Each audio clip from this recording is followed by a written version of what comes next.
On a essayé de m'enterrer. Hein. Les marques qui m'emmerdent, je les envoie chier.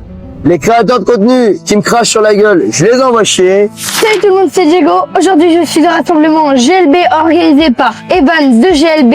Et là, j'interview le patron, Evan.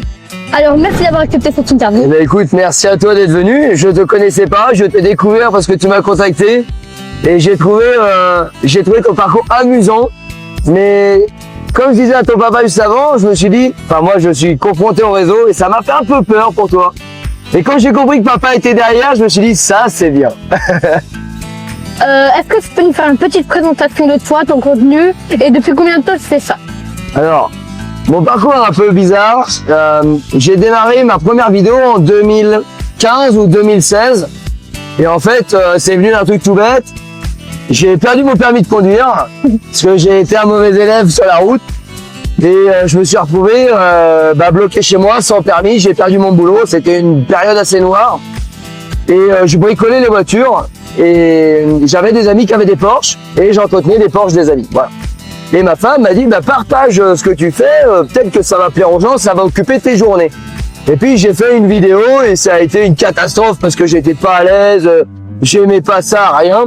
Et j'ai arrêté. J'ai dit non, c'est pas fait pour moi, ça, j'arrête. Et puis, j'ai grandi, j'ai fait une maison, 2 maisons, puis j'étais toujours passionné de bagnole et j'ai fait mon premier garage. Et à cette époque-là, j'avais une Porsche et j'avais 20 ans. Et dans mon entourage, les gens se disaient, mais il roule à 20 ans en Porsche, mais c'est pas compliqué. C'est pas plus cher qu'une autre voiture, faut juste savoir faire l'entretien soi-même.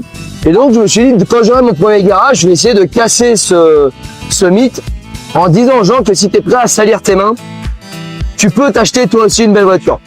Et donc, ça a commencé comme ça. Et je fais ma première vidéo dans mon garage et je me dis, merde, j'avais une chaîne YouTube, mais je ne me souvenais plus des codes et tout. Donc, voilà 2 mois à récupérer les identifiants et quand je me reconnecte, j'avais 3000 abonnés. Je ne savais pas. Et donc, j'ai reposté et là, ça a grandi 5000, 10 000, 15 000 et aujourd'hui, on en est là. Et j'ai commencé du coup réellement en 2019. Mais ma première vidéo date de 2016. Entre les deux, il n'y a jamais rien. D'accord.